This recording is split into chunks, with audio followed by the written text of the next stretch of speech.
And good morning, and welcome to Coffee with Toffees, the morning show for gamers by gamers. My name, as always, is Toffees, and I'm joined here today by who is quickly becoming a co-caster instead of a guest.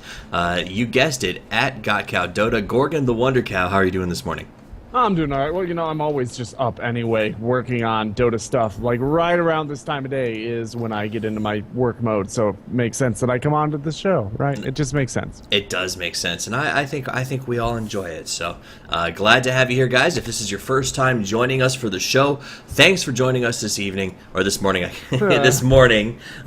If you're new, just so that you know, we make sure that all of the broadcasts are up on YouTube as well as SoundCloud right after they're live first thing in the morning. That way you can see it on your way to work or wherever it is that you want to get your Dota/news. And when I say slash news, it's because we cover everything throughout the day. So today we're talking a lot about TI because it's almost over, and once it's done, we will, I don't know what we're going to talk about. The show's been nothing but TI for the last 3 weeks, but I guess everything has been nothing but TI for the last 3 weeks. So let's look at my quick notepad real quick before I start talking about that, though. For those of you who may not know, GotCow is the expert when it comes to analysis here. He is the editor-in-chief for High Ground TV, as well as a staff writer, a lead staff writer, I believe, for Join Dota. So pretty happy to have him here joining us today. The Jeslyn over on the Twitch account sent in a question and said that she wants to know if there's any chance of getting a webcam for Gorgon 2. We can work that out in the future, but from what I usually understand, Gorgon is very sleepy by the time he comes on the show and doesn't want us to see his face. Well, I'm just normally, I've been up all night and naked because it's hot here. So it's like, if you want to see a shirtless Gorgon, then yeah, which I know Gislin is my girlfriend is nodding emphatically, but she can already see it, so it's not a big deal. And yeah. Nice. She gets to see it firsthand, so yeah, exactly. There you are. She gets the free show. Everybody else has to pay. She does. Lucky her. So that said, this is Gorgon who'll be joining us, and we'll work on getting the camera up, etc., as time moves on. But for right now, let's talk about what happened in Dota this weekend, man. It was we'll start with a recap of what went down, and then we'll talk about what we're gonna see today in the quintessential, the pinnacle, the ultimate, the penultimate, can I say penultimate? The penultimate game of Dota this afternoon. So we started out this weekend with the losers bracket, right? Friday we got to see Friday afternoon, the winners bracket played out, but we had already talked about what was going to happen there. Our predictions, Gorgon, did they come true? Not at all. This has been the sort of TI brackets that makes you examine what you think you know about Dota and your soul, right, and everything involved therein. Nothing has gone according to plan. No. I even when I showed my brackets to some of my Dota colleagues, so to speak, like some other analysts and stuff. Yeah, I got a lot of fluff, or got a lot of flack for having picked too many underdogs throughout it, Yeah. And I was way off the mark in terms of underdogs winning. This is this is one of those March Madness brackets that you get into when you're at work, and the person who never watches basketball gets in and starts picking things because the name sounds cool and ends up destroying you because of the upsets. It felt like that this week because everything was like, what? How is this happening? How are these teams losing? The story of the tournament so far, and I assume through the rest of the tournament and the year, is going to be Newbie. Newbie mind-bogglingly performed out of their mind. Now, I'll pull up the bracket track. So, Newbie is in the finals. For those of you who don't know, spoiler alert. One way spoiler alert. For those of us who have the ability to go back in time and forget what we just heard, that spoiler alert was perfectly placed on it. So, they started out. They went into the final phase of the TI in 9th place, which means that they were second to last as far as the qualifying seeds go. They went to phase 3. In phase 3, they had to fight Titan in a no-holds-barred, do or die. Whoever loses this is out of the tournament game. They beat them. Then they went up against Na'Vi. They beat them. Then they went up against IG and they beat them, all one after another, one best of 3 after another, all in a day, no breaks, crushed it. So they did some really big work, and that would have been Thursday. No, that was, what was that, Tuesday? Tuesday to get into the main event. Then on Friday, they faced up against VG, who, was a favorite. Now, this is a prediction that you and I got right, isn't it, Gorgon? Because we said we're going to give it to Newbie. We think that they've been on a roll, and we think that they're going to keep that going.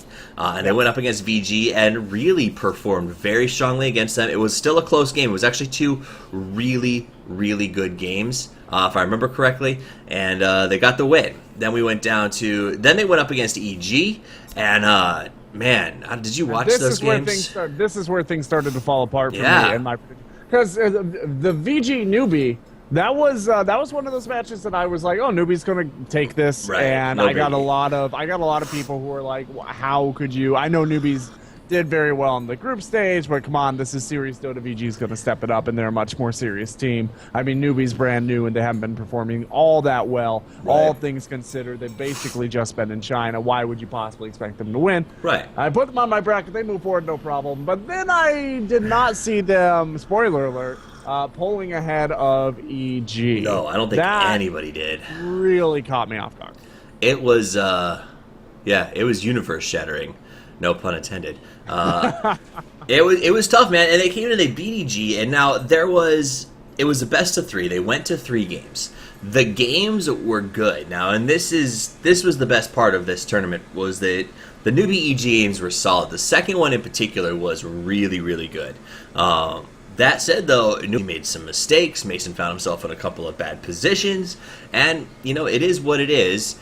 And that's how the loss went down. So they end up pulling ahead. They get themselves into the secure, and this is beautiful, by the way, Newbie, the underdogs, the guys that no one thought would even make it out of Phase 2, goes to the main event Friday afternoon, secures their position for the $5 million payout. That's right, it's officially hit $1 million per person for their payout. So they hit the $5 million payout, and then they get to kick their heels up, relax, and watch everyone else scramble for the entire weekend. And Newbie did that. And you know what? As much as I wanted to see EG in that position, I'm not mad at Newbie, because holy cow, they are the story of the tournament. I tell you what, if they make another, what was that movie called? Hold on, Free to Play. They would have a blast covering the sort of comeback story that Newbie's put together in this tournament so far. Yeah, but it's I don't know, the narrative here, I'm of 2 minds on it, and I say that a lot when I'm talking about Dota, but I have mixed feelings on it, just because Newbie's such a new team that they haven't really had a lot of time to develop a community narrative outside of China, and even inside of China, it's fairly difficult to see them having the same sort of narrative that Na'Vi had, to see them developing the same sort of narrative that even IG had in TI2. Granted, Alliance last year, they were a new team, but even they already had narrative ties in with Na'Vi, previous champions that they did end up going head-to-head with because of the Admiral Bulldog tie-in with Dendi. Even though they were a new team, they also came out of No Tidehunter, and they had been killing it straight for 8 months. They were the top team in Europe and arguably the world. So even that has a stronger sense of, you saw the building of it coming. Then this is just a lot of players, many of which Westerners especially just don't know, coming in off of a good but not mind-boggling performance in the pre-TI season, and just killing it. And I don't know, there must be good narrative there, but it would take a lot of digging in order to really make it feel as strong as free-to-play did, It just, this tournament, I don't think the narrative is in the winner. I think the narrative is in the losers. Interesting. Narrative in the losers. That's very editor-in-chief of you there, Gordon, coming up with fun phrases. That is what I do, I guess, in theory. So that Newbie qualifies, they go on and they get the main slot on Friday, and then starts everyone else, right? Now, before we go into everyone else, I do want to mention that if you're going to go back, if you haven't watched any of the games and you're watching this show for some reason because you want to have everything spoiled for you, you should definitely watch the EG DK matches. Those were freaking amazing. Start to finish, every single one of them was a barn burner. Incredibly good. I think when I watched EGDK Game 1, I literally said to myself, this is the grand final. It has to be. I've never seen two teams play so well in my life. And ironically enough, it didn't go that way, and we'll talk about that. But it is definitely was a master's class in control, positioning, and everything that you want to see, and probably some of the best games I saw on the entire weekend, and I will take a stand and say that right now. So check those out. Now, EG loses to Newbie. They go down to the losers bracket. So let's talk about the losers bracket games that came up on Saturday. We started out with the losers bracket. Kickoff was Cloud9 versus Na'Vi, and that was a big game. A lot of excitement there. A little bit of a good story in the sense of Eternal Envy makes it into the losers bracket, and his old team doesn't. So that was kind of an interesting coverage that they gave on the actual stream. They talked about it quite a bit when they interviewed EE. And now I wasn't around when EE was it Alliance originally? So he was with No Tidehunter, I think. Yeah, it was No Tide. It wasn't That's Alliance right. proper. They dropped EE and then became Alliance. And became Alliance and then won the TI, and EE went off on a sojourn of his own and eventually landed with Cloud9, who moved into TI4 ahead of Alliance, so a bit of a fun dialogue there. They go up against Na'Vi, the kings of Western Dota, the biggest fan bases in the world, and they beat them, and they beat them pretty badly. Yeah, Na'Vi just hasn't been playing No. that well. Honestly, it's hard even to make this into a big thing. Na'Vi were considered, I mean, not historically, but in terms of performance, they're considered an underdog for that match for this TI. Yeah. They haven't really been drafted. I feel like they have been drafting for how their opponents draft. And historically, they draft for how they want to play. They've been trying to play the cards in their opponent's hands a little bit too much, I think. Yeah. And they just need to get back to the roots. And what Navi's roots are is you get a team of heroes that are aggressive and be aggressive and go in. They do a very gank and push style, pick and push style gameplay. Yeah. And that's super not in meta right now. People do not like to orient themselves around pick and push. They don't like the inherent risk of needing to get a kill before you can get a tower. Everybody likes either being able to drill towers down or being able to take full team fights. Right. There's a fair amount of the rat Dota in play as well, which is you put so many people on the field trying to knock down towers that your opponents just can't. It's whack-a-mole. They can't get to all the towers at one time. And you just keep retreating and moving forward in such a tactical way that your opponents can't defend their towers. But pick and push, which is a super legitimate style in of itself, is I'm going to find a pick, I'm going to gank somebody, and then when we have a player advantage, I'm going to go take a tower that I really have no business taking. Like in a 5-on-5, we could never take this tower. But because we've given ourselves a player advantage for the next 30 seconds, we can really force the issue. And that's what Na'Vi likes to do. And they don't really draft that way as much anymore. They draft a lot more stable push, and it just doesn't fit their playstyle. Makes sense. And either way, though, they get taken down by Cloud9, and they were overwhelming victories, I think is the best way to describe it. I found the games to be underwhelming, way less exciting than I expected, because usually Na'Vi and Cloud9 are both fairly dynamic teams who like picks, who like team fights, and it just didn't go that way. Cloud9 ran with it. In the second losers bracket start, we had IG versus LGD. This is where the upsets really start in this bracket. IG, I think everyone thought Invictus Gaming was going to have no problems walking over LGD. LGD, not a bad team, but they've had a bad run so far. A lot of people thought IG would have no problem walking over everyone in the tournament. When push came to shove and there was money on the table, people thought, well, IG, they'll step up into it. You know, they're a good team and they've been performing well, and they're bosses and they're previous TI champions, and they're going to come into their own, and they just did not. I didn't even watch that, man. This is to the degree that I thought that was a sure thing. I didn't even watch it. I was off doing other things. Well, that's it. Is you think IG has the pedigree and that they're just going to step up and nail it? In the end, LGD stepped up, crushed it, moved through, and advanced on in a fairly convincing game to take on DK. So we move into the second round of the losers bracket. LGD goes up against Dota Kings, and DK we all expect to win. DK does win, so here's one of the actual picks that we thought would go the way that it did. DK takes it to LGD pretty good and moves on into the next round.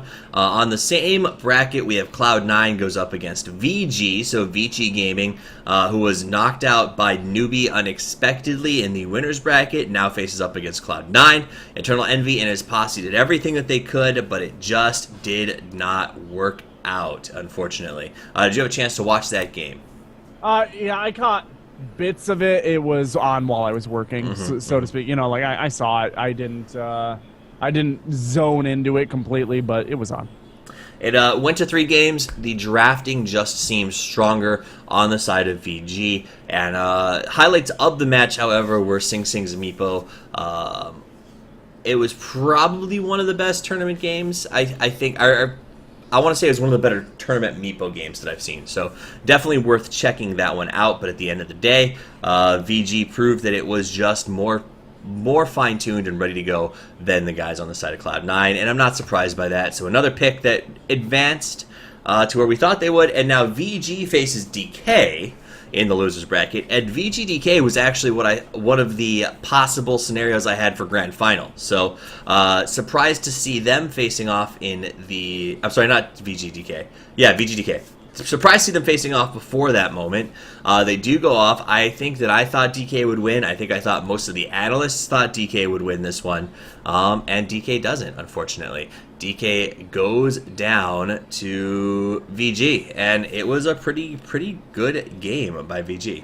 I mean, it was kind of unceremonious for DK. They just rolled over for the bulk of those games and kind of let it happen.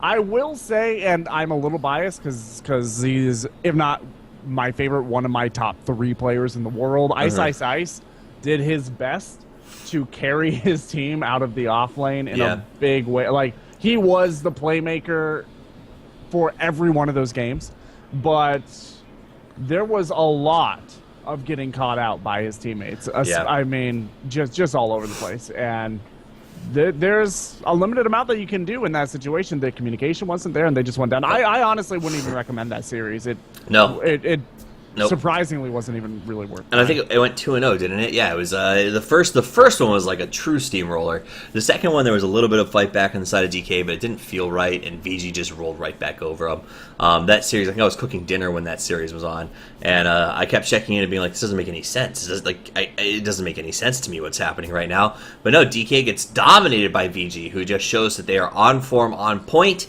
and they move into the loser bracket grand final against the hope of Marika and the West. Marika and the West, the last remaining Western team, Evil Geniuses, a team who 6 months ago no one thought would even be in this position, have stepped up and played very, very well. They go up against Vici, who has been, for lack of a better definition, just a death ball rolling through the lower bracket. And honestly, they run smack into EG, and spoiler alert, they make EG look silly, don't they? Yeah, well, I don't know. EG had moments. EG had moments. It went to 3. It went to 3, so there were moments. I think in this series, Universe landed a Chronosphere on Faceless Void Game 2. That is, in my opinion, the best play that I've seen. Like, the best single instance of player skill that I have seen all tournament. Landing 3 heroes all within melee range of the outside of a Chronosphere while trying to save off a baiting Enigma who had probably less than 100 health at the time, who was running up into uphill. It was an extraordinary play. So if nothing else, it's worth watching game number 2 of the series just for that one play out in Universe. It is literally that good. It's worth watching number 2 of the series because that's the actual good game in the series. Game 1 was disappointing for me. I expected it to be a little longer. I think I made like a roast lamb for dinner last night, and I went to carve it. And as I was carving it, the game was just getting started. I think we'd just seen First Blood, and by the time that I came back, it was pretty much over. That game wasn't even 17 minutes long. No, GG. It was 9-3 when it ended. Like it was literally 9-3 when it ended. But it was 9-3, but there was a huge discrepancy in terms of gold and ability. So they came aggressive. Vici brought the pain right out of the gate. EG didn't have an answer. EG did answer in game 2, but in game 3, Vici does the exact same thing. They pick up a lineup that maybe I think was a little bit off-putting on the initial draft phase. It was a Venomancer, a DK, a Shadow Demon, a Leshrac, and a Nature's Prophet. And they came aggressive again. This time, Faceless Void was in the hands of Mason instead of Universe, which I think was an interesting choice. But at the end of the day, due to some self-stuns by Arteezy, due to a couple of really, really rough chronos by Mason, and a few just other out-of-place movements, the game ends in 16 minutes, and VG advances to the grand final. So, honestly, with the way that EG drafted that, I don't think that any sort of execution errors is the reason that they lost. Like, I'm not a believer in draft losing game, but they had no ability to handle counter push, and they not once. The only game that VG has lost with that Nature's Prophet is that game 2 of that series for the entire main stage international. And they just refused to ban it. They kept banning Razor Lycan for first fan stage, first pick Siler Nature's Prophet every single time. And they just got decimated by the rat. They could not handle the split push. And it really didn't feel like they as a squad were even prepared to conceptualize that strategy. I mean, they literally lost 2 games with a cumulative kill death of less than most games at 25 minutes. Right. Like, it was 6-1 for one of the games and 9-3 for the other game. Yeah. No, it was rough. So if you guys go back and watch the second game, maybe watch the other 2 just to see what not to do in Dota. But I think it was a big letdown for a lot of fans. I mean, I assume you watched them live. It was crazy to see in the second game how hyped the fans in the stadium got every time that EG did something even remotely good, because they were so desperate to have these guys sort of step up and take on that West versus East final showdown, because it's a great storyline. It's what it's always sort of been, and it's a lot of fun to watch those finals. So they really wanted EG to come out. VG says no way. They take home the extra money. There's a lot of money between third and second, I should say. And VG now moves into the grand final up against Newbie. So today we see a best of 5, and it is going to be. Oh, before we get into talking about today's preview, let me ask you this: did you watch the All-Star game? Yeah, I did watch the All-Star game. I didn't watch it live. I was at the arcade. Right. I came home and watched it. But do we want spoilers on this, or should we just No, we won't talk about it. I'll say that it wasn't as exciting or fun as I thought it would be. They never are. They never are. You think the players would want to come out and like really kind of like, I don't know, do some cool stuff with some cool heroes. And I don't know, live, was there a caster for the first half? Because on all the VODs and on Dota TV, there is no caster for the first 25 minutes or whatever of it. So it's like, it's watching a bunch of players literally raffle shit around. It is. And like they had Casey was in the stand with them. And stuff like that. It's even worse in the VOD because you can't even see that fun stuff is happening. You can just see that they're poking around at each other. The VOD was no good. And honestly, it seemed a little weird. It seemed like a forced release of techies. I didn't like that they did that. I preferred not to have them in that game. We got to see techies. We got to play with techies a little bit. So if you guys haven't tried it or are curious to try techies before it's released, the one upside of this is if you go to the VOD and you watch the All-Star game, about halfway through you can pause it and choose to take over the replay, at which point you will then be able to play the techies yourself if you want to kind of play around with them. So that's something that's sort of fun. But at the end of the day, I didn't love the techies. I didn't love the All-Star game. So we won't talk too much about it. I'll just tell you, if you didn't watch the VOD and you don't want to do the techies play around, don't even bother with the download. All right, so talking about today, big game today, VG versus Newbie, East showdown. I need to come up with a good catch line for that. So the East, we throw between VG and Newbie. Newbie, the underdogs, have fought there all the way through. VG, a team that we thought stood a chance to be in the finals from day one, proves that we were right. But they had to do what Newbie did to get here, is they basically had to win their way through a very, very, very tough losers bracket to get their second crack at Newbie. This is inarguably the toughest international stage Oh, for sure. of all time. Like For this, sure. The teams, every team that came to the internationals here, including qualified teams, with very few exceptions, came in as a team that could ostensibly come in the top 6. Absolutely. And almost all the teams that were favorites to come in the top 3 have been eliminated, which tells you exactly how rough this is. And a lot of people are, as you had mentioned, they wanted that East versus West thing. But last year we had West-West. I don't see a problem with the Battle of the Rising Sun sort of thing going on here.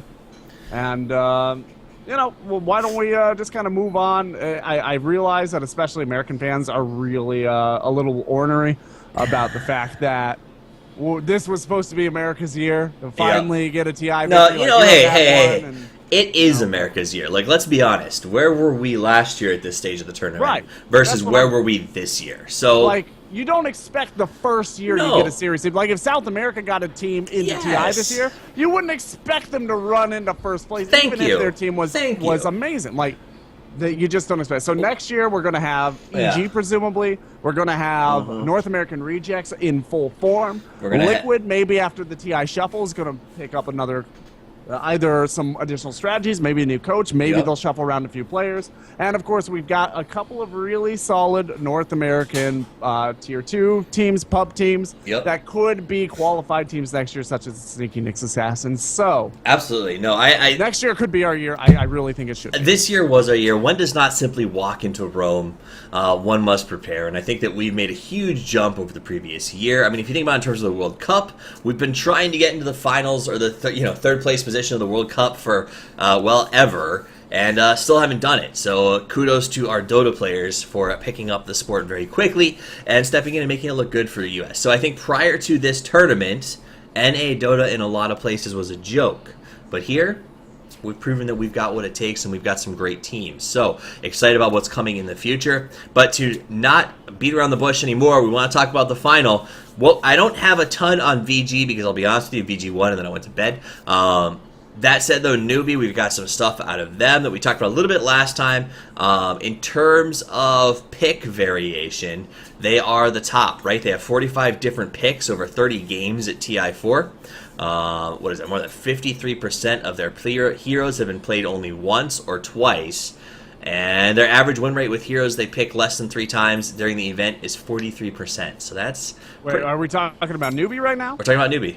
Okay, DK actually has the most heroes. Oh, do they? All right. Over. I don't know over TI4. Actually, I can look that up. But over 6.81 as a whole. Okay. I'm pretty sure they also have most heroes played over TI4.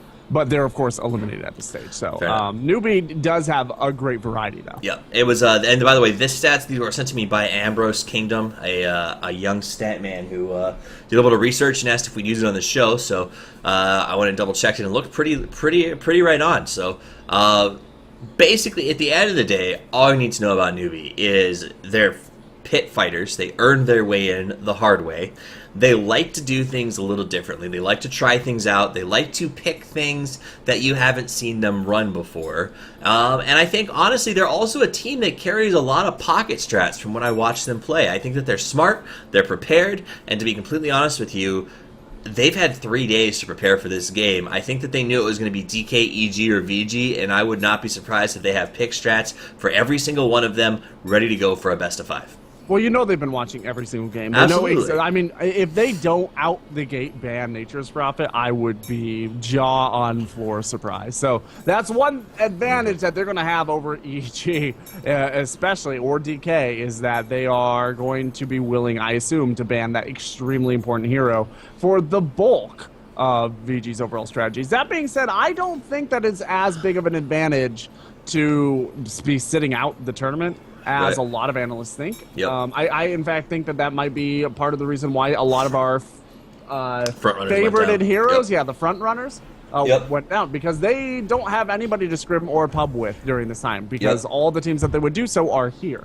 They're just all they're doing is busy being famous and watching Dota. So you're walking in cold against teams that have been scrimming basically nonstop. It's I consider it a big disadvantage, and I think that maybe for next year it would behoove TI to change the scheduling around a little bit so that the top team does not have to go 2 or 3 days without playing at all. You know, I agree with that. I think it's a good idea. Maybe have the winners bracket on the last day. Everyone gets 1 day off or something like that. But a real quick fact that I do want to bring up is Zhao 8. I think that's how you say his name, is 0 for 4 on the Bat Rider throughout the tournament. So Bat Rider, a hero that is pretty popular in a ban pick scenario. Zhao keeps taking him and just does not win with him. So keep an eye on if he gets picked up in the grand final. And if it goes into Zhao's hands, what does that say about how it's going to go down? So that's Newbie. Newbie is, I don't want to say young, but new. They're proving themselves. They're aggressive.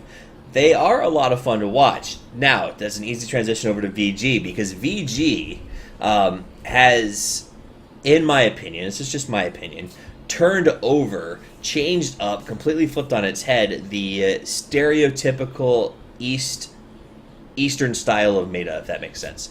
They're aggressive, they're fast-paced, they'll win a game in 14 minutes, and they don't care. Farm is nice, but kills are better, and VG comes out with this almost insanely Romanian style of play, or SEA teams do this a lot as well. But I don't know if you've watched a lot of Romanian Dota. I was just going to say, it reminds me a lot of Titan. Titan does a ton in Southeast Asia. They just roll over other Southeast Asian teams because they're willing to go for a 12-minute strategy and no others, like a lot of other Southeast Asian teams have a lot more Chinese influence. So and it's and that's exactly it. It's like I cover Romanian Dota from time to time, which nobody watches, but if you ever get a chance to, you should, because of the fact that the teams both are comfortable going with these like 15-minute strats, and the game starts and the dust is kicked in the air. It's kind of like the showdown at the OK Corral. Everything settles and there's a winner after 15 minutes. It is what it is. It's a lot of fun to watch. VG plays that way. So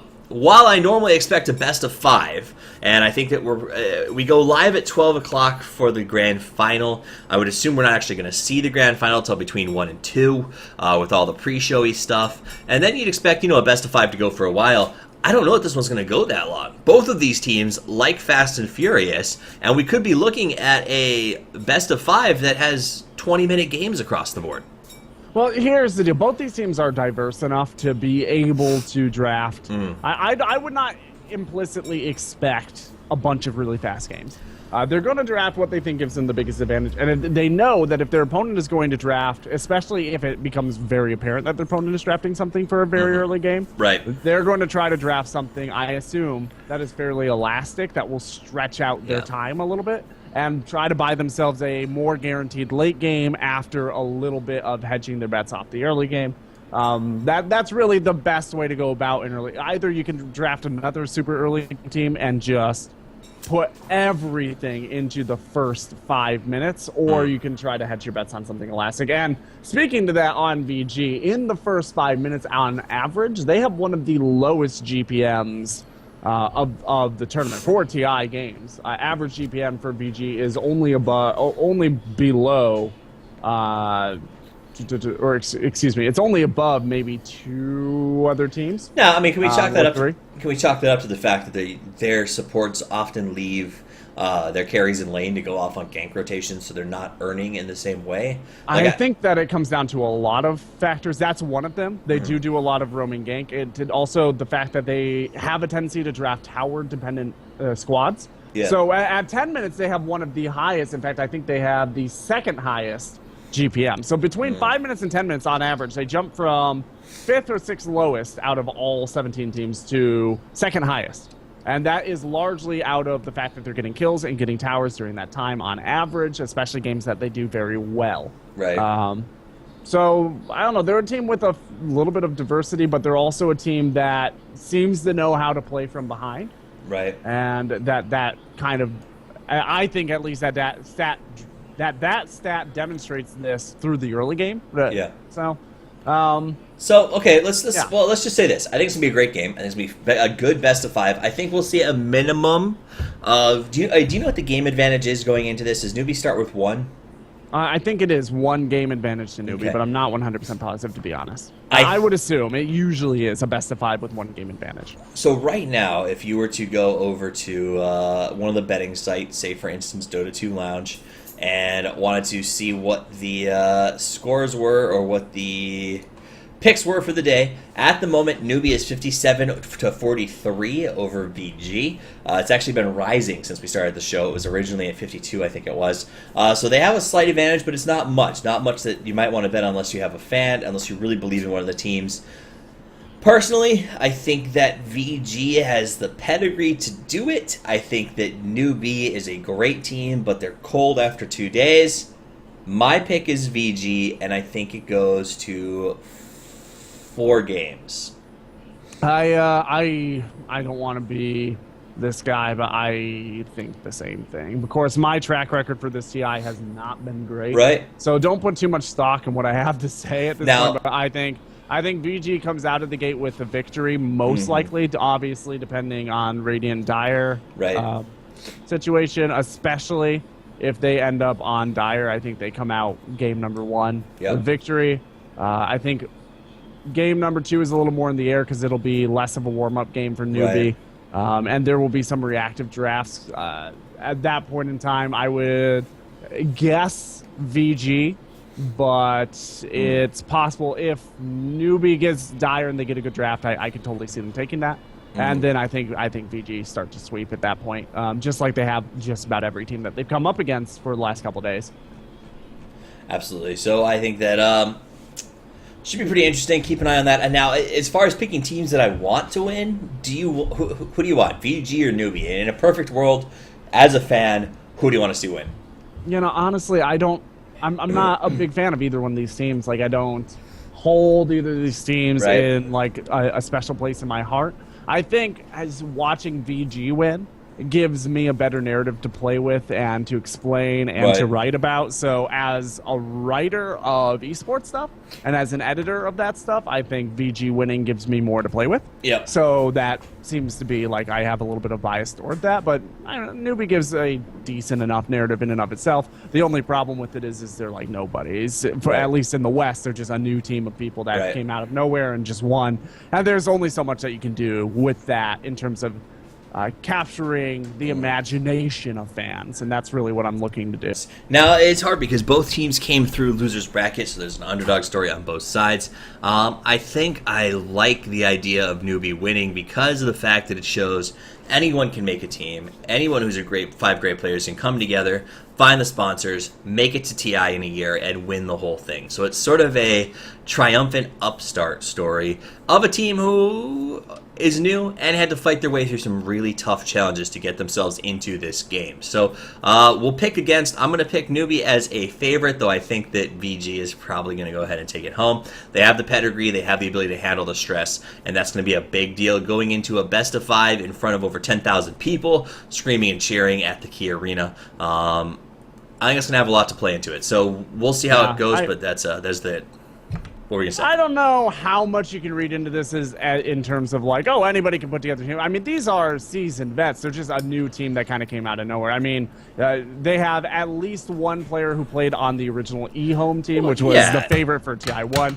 They have, between their players, probably, I think, 4 former Invictus Gaming players, 3 former Tong Fu players, at least 1 or 2 former DK players. You know, like, they've been around the block. Oh, absolutely. No, like to refresh, I'm not saying that, Joe Schmo, who just watched TI4 and wants to start a team, can make his way to the TI. Right. There are a lot of players out there, though, and you and I come across them all the time, that are these sort of, I once was, or I wish I could be, and they have the skill, they have the ability, they just don't have the team synergy or ability to kind of just make it work. And there's a lot of these guys floating around the SECS, there's a lot of these guys floating around tournaments like SIVO, trying out new teams, trying to find a group of people to play with. We saw that with the Sneaky Nicks Assassins this year, right? They were a team who was made up of a bunch of guys from a bunch of different places who were all really great players, we're having trouble finding synergy and somewhere to gel. And I think that a story like Newbie gives hope to teams like an SNA that just came together,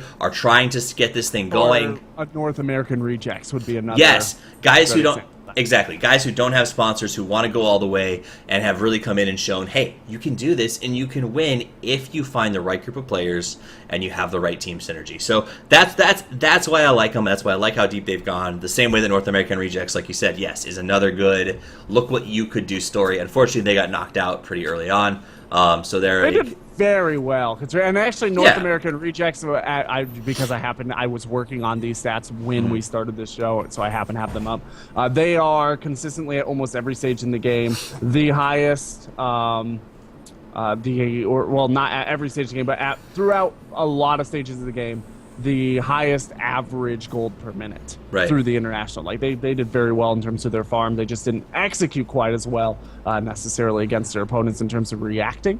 But I don't know. I see Newbie more, if they win, I see it more as a redemption story than anything else. It's more of like, these are a bunch of players who have had chances to claw at TIs before. They've had chances to claw at major victories before. They've all made a big name for themselves, and because of the way the Chinese scene embraces esports more than the American scene, they were just picked up and drafted as free agents and put together by an organization that wanted the specific skills that these players have to offer. And that's really, maybe to me, maybe it's more romantic or maybe it's more honest to me to say this is a team that speaks to what is going to happen to esports more as it becomes more mainstream. That free agents won't stay free agents for long, and they will be.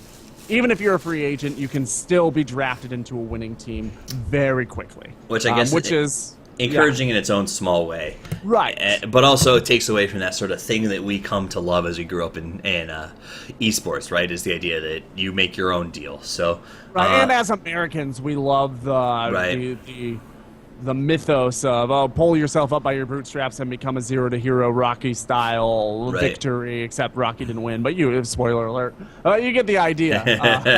Spoiler alert on a movie from 1982. Well, but some people, I'm sure Dota's a young my wife's never seen Rocky, so that's true. She saw it for the first time when we went to the Broadway show. All right, so that said, that's who we're going to see today. I expect some good games. I expect it to go fairly deep. I expect to see a good time. Now, where are you planning on watching the game today? Probably at home. That's Gorgon. That's Gorgon. There's in my area. There's not a lot of places to go to, and I was going to organize something, but then I have a lot of work. As it turns out, I write everywhere, and I'm not even writing for Join Dota for the international because I've been so busy that I've had to completely wash my hands of the whole thing. Nice. So, like I always say when I'm on here, we've got a lot of really talented writers covering everything. Everything will be covered live and analyzed for you on Join Dota. So if you do not know that you can watch it, especially because it's going on while you're at work, probably if you're a North American audience, hop on Join Dota on your phone or something and just sneak peeks. It's going to be live blogged and everything. Absolutely. Sorry, my headphones just cut out, so I can't hear if you're still talking. Nope, I am done. All right, there we go. It just came back. All right, I don't know why my phones do that. So, dear Logitech, send something better. That said, I will be, if anybody is listening from the Boston area, I'll be at the Boston Pub Stomp this afternoon, probably starting around 12 o'clock, or whenever work finishes up. I'll head down there so I can catch the games. And if you want to join us, feel free to stop by. You know what it looks like, so say hello. And that's in the Boston area today for that Pub Stomp. Should be a pretty good time. This Pub Stomp thing is really catching on this year. It is all over the country. People are getting together at pubs to watch the game on the big screens and just sort of be with other people of similar likes, which is nice because, you know, we often watch these games on Mumble or on Raid Call with our friends and talk about the game, but how much better to go to a bar, share a brew, and watch it just like I watch Sunday afternoon football. So pretty excited about that. And, I mean, that's your TI. That is the preview for the final today. Tomorrow we'll talk a little bit about what happened in the final, but, I mean, this is about it for the TI. We've waited all year for it. This is the culmination. This is the moment. I mean, we were on ESPN2 last night, for crying out loud. You know, things are looking up in terms of esports finding a place in the competitive world or the compendium of competitive games. Yeah, can I mention that real quick, guys? Just put ESPN on. You can mute it. just put it on a browser window on one of your computers while you're watching TI. Even if you're not going to watch TI, put it up. Leave it up right now before you go to work if you haven't left yet, just so that it's on when TI is on. Because the more mainstream culture gets a whiff of how big this is and how entertaining it can be and how it affects viewer numbers, the more money we're going to be seeing pumped into esports as a whole. The more job opportunities are going to be in esports, the more coverage like the stuff that Toffees is providing you will be readily available for you. An increase in just overall production value for everything that we like is going to be there. So it doesn't matter if you're actually watching it. Just give them the impression of viewer numbers, and it will pay off. Absolutely. Absolutely. And by the same token, thanks for saying that about the show. That's nice of you. All right, so that's TI news. That's Dota 2. On the show, we do try to bring you other coverages of other things as well. So talking about some other gaming news that you might be interested in today. Real quick, there are a couple of big Hearthstone tournaments going on. I play a little bit of Hearthstone casually, but I don't really follow the tournament scene. I know that the Gozu Cup just went down, and they've got a bunch of deck lists listed, as well as the winner interview. The winner of Gozu Cup was, I'm going to try this, Faramer, I think is how you say his name, from the Mana Grind team. And also Valencia DreamHack is going on right now with Hearthstone as well. So apparently some favorites were knocked out. I don't know all the pro players, so I can't tell you anything about who got upset because I don't know who they are. But once again, it's kind of like the League of Legends things. I'd love nothing more than to have somebody who joins up with the show and can kind of give me updates on news from other games so that I can announce that. But that's what we know about Hearthstone. On League of Legends, now we are in the throes of their primary season. So I believe we just finished out week 9 of the League of Legends season. So I don't really understand how their pro format works other than the fact that it's in-house and it sucks by comparison. But it's going, and it looks like Dignitas ends their losing streak, has a pretty good showing, and apparently EG has been having a pretty good season so far over in the League of Legends scene. Once again, if you are a League/Dota crossover fan and you want to get in touch with me and kind of be my League of Legends guy, I'd love nothing more than that. Feel free to email me at 5MidasGaming at, what is it? 5MidasGaming at Google. I don't know your email. Gmail. It's Gmail, man. I was trying to think of how to say it because I'm used to saying my Twitter. Or you can just message me at Toffees_Dota2. Yeah, just tweet at him if you want that. And then follow him and me on Twitter at Toffees_Dota2 and at GotCowDota. And see how easy that was? That was so much easier. Much easier. You did sound confused. Just add us. Just add us. It's early. Give me a break. I need more coffee. I sounded confused just to make you feel better. I appreciate that. That monstrosity that just piled out of your mouth. Well, on the upside, banana mug. For those of you who can't see, I have a banana mug, and that's all that matters. All right, so that's the gaming news outside of the world of Dota 2. All that's left is for us to talk about the actual news as it goes down. But Toffees, we're here for Dota. I understand that. But it's important that when you go about your day, people think that Dota players are smart. So you learn these 5 things. That way you sound... What'd you say? It's an illusion. It's an illusion. We need to think it. We don't actually need it to be real, because that would be... I've played a lot of Dota with a lot of pubs, and that would be a task beyond us. But at least make it seem like it. Yeah. So think of this as your daily illusion rune, and that's what we are throwing out for you right now. So first thing to know, Malaysia Airlines Flight 17. Now this is not the one that we still haven't found. This is a different Malaysian Airlines, which, by the way, if you're going to fly out of Malaysia, just don't take Malaysian Airlines. I think it's probably just a good choice, right, at this point? Yeah, I think maybe just don't fly into Malaysia. Just don't fly out of Malaysia. Just in general, at the current moment, with what's, maybe think about taking a nice homecation, watching TI or something. Because a staycation. Just don't fly across Europe. So that's the key there. But don't go near Russia is basically what we're saying. It's not that hard. Long story short, they're investigating this crash. It was shot down at 30,000 feet by a surface-to-air missile. They're having some challenges as the people who... The plane that was shot down was then apparently subsequently looted by people living in the area. So they're having trouble finding things like evidence of what happened, or in particular the black boxes. So... Well, to be fair, a plane fell in your area, would your first instinct not be to loot it? Oh, for sure, absolutely. It's on public property. Yeah. I know the law. Once it's on the curb, it is public property. That's anything, any sort of trash, terrible. any sort of refuse, on the curb or beyond, public property. I can get at that. That's so terrible. It's like going. It's like if you saw a giant car accident, you're like, you guys taking that? I'm just gonna grab this. Is that cool? Yeah, is that cool? Because your backpack flew out the car, so I'm just gonna take that. That said, though, apparently the rebels are turning in black boxes that they have found from the crash site, but nobody can confirm if they're the actual black boxes or just staged black boxes to make it look like something other than it is. So you would think that those things would have some sort of an identification number on them, but yep. But hey, apparently I'm much too naive to be some sort of an airplane safety engineer. So.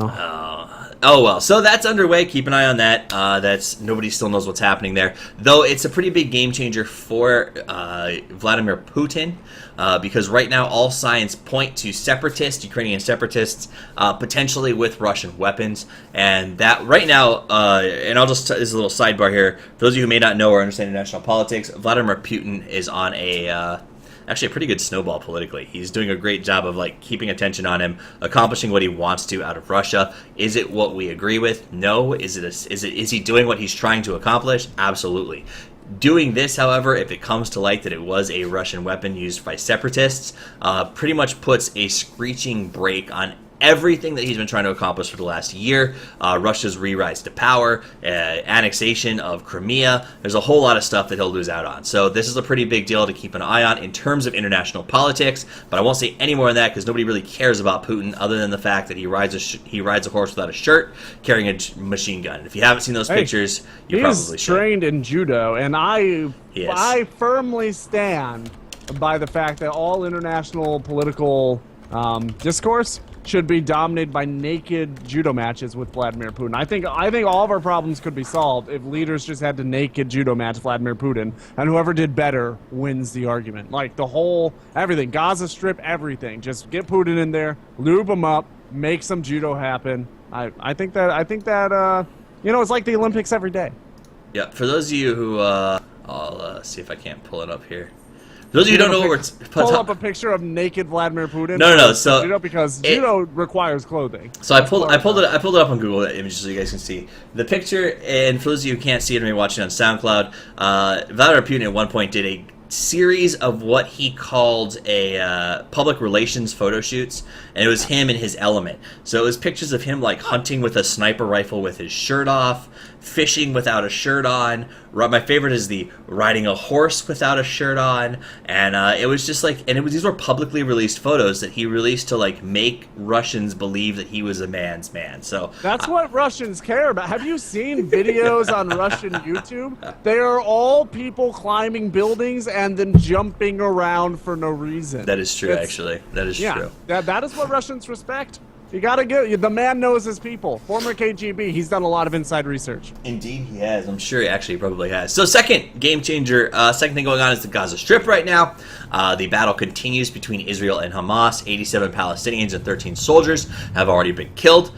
Sunday was the bloodiest day of the conflict, and now Hamas says it's captured an Israeli soldier. Long story short, John Kerry, the Secretary of State, is headed to Egypt to see what he can do about getting a ceasefire going. There's a ceasefire proposed by Egypt a couple of times.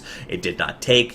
So we're sending in the big guns of John Kerry because that's what America does. In what world John Kerry is the big guns? The big guns. Right? That's like everybody else is busy. Let's get John Kerry over there. Oh, Hillary's busy running for office. Let's send somebody else who's irrelevant. Right. Unfortunate, but true. So John Kerry will be taking care of that.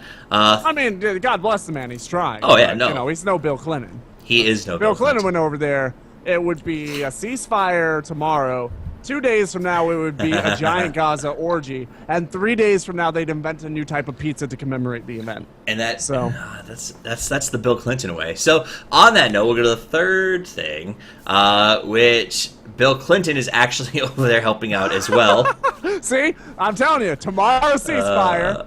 I guess he's not. Mark my words. I should rephrase that. John Kerry actually might mute the Clinton effect, though. Well, so he's I should rephrase that. He's talking to a couple of people, and he went on CNN and talked with Anna Coren about this, what it would take to achieve peace with both sides. He's trying to help out from a distance. He said he was, and I quote, this close to getting Israel and Palestine to stop fighting each other back when he was in office. He was this close to getting them to stop fighting. Close. And they were going to stop fighting for this long. That's exactly. Yeah. Exactly. So he went on New Day and gave a nice little talk about what should be done to fix the problems over there. And I think that he is working, from what I heard, is working with Kerry to try and put something together. But at the end of the day, this is Kerry's show. Bill Clinton is talking to CNN because, once you're this close, you become the expert on the topic. So you'll look for him on the news circuits all day long. Bill in his old wrinkled face, man, I'll tell you what, you ever notice how presidents just are falling apart when they leave office? Yeah, I wonder why that is. I wonder if there's something about that job that's particularly stressful. And you might also notice that George W., it's like he was locked in time. Man hasn't aged a day. I don't want to get too political, but there might have something to do with the amount of stress the man felt while he was in charge. Or he probably, felt is the key word. Faced a lot of it, but noticed that he was facing it. Different story. So he's either a performance art master or a Zen master. Right? It's got to be one of the two. That's awesome.